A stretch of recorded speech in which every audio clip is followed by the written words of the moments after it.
Good morning mga Loads. Ito na yung ikatlo nating content, ang ating pagpapatuloy sa ating pagluluto. Magluluto tayo ngayon ng ginisang munggo. Ginisang munggo na ang ating ikatlong content natin ngayon. So Loads, hindi na tayo magpaligoy-ligoy mga Loads. Umpisa na. Una, bawang. Gigisa muna tayo ng bawang. Pas na yan. Okay. Loads. Ganito lang ang diskarte para magluto ng ginisang munggo.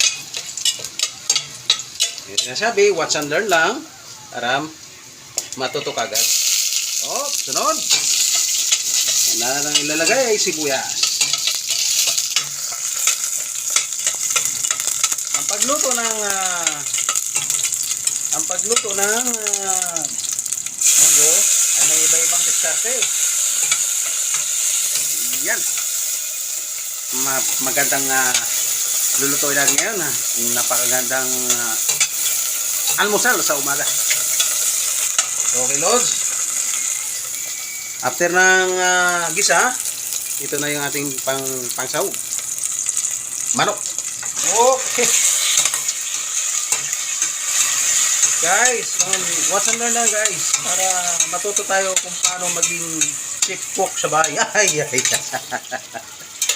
Ito na. Ibababad muna natin sa paggisa ang pangsahog na manok.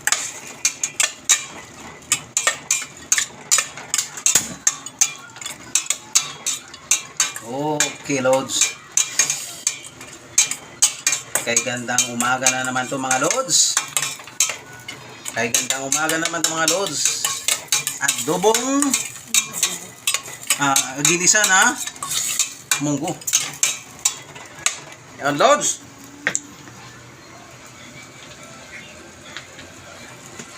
Yan na. Pakatas-katasin muna natin yung laman ng manok. Okay, Loads. Sunod. Ibabagsak na natin ang munggo.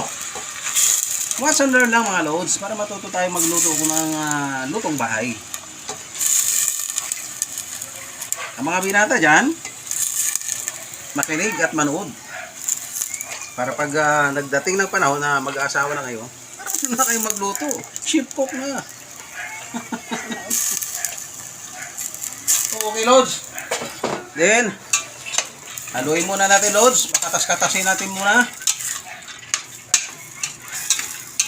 Pakatas-katasin muna natin, Loads, ang ginisang munggo.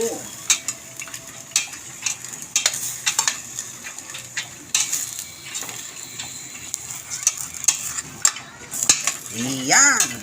Tapos, Loads, pagkatapos kumatas nito, kasunod na natin to. At mamaya, ito ang ating prepituhin. Loads, dito lang. Abangan niyo mamaya. Watch and learn. Maluluto din to.